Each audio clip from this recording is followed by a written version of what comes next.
How to create timeline in Asana 2025.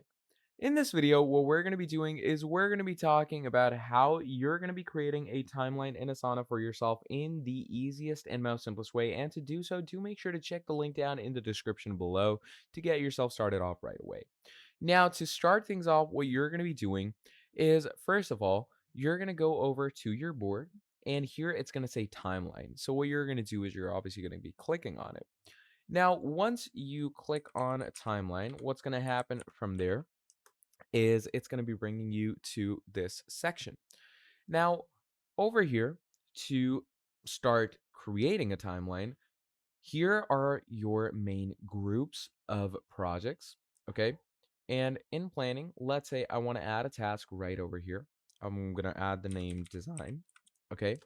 And once you do that, that's your one running rule. And you can actually expand its timeline if you want to, or even decrease it for 1 day or 2 day, etc.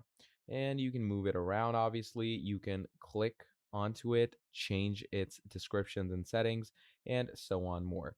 So, just like this, you can create a timeline in Asana for yourself in the easiest and most simplest way.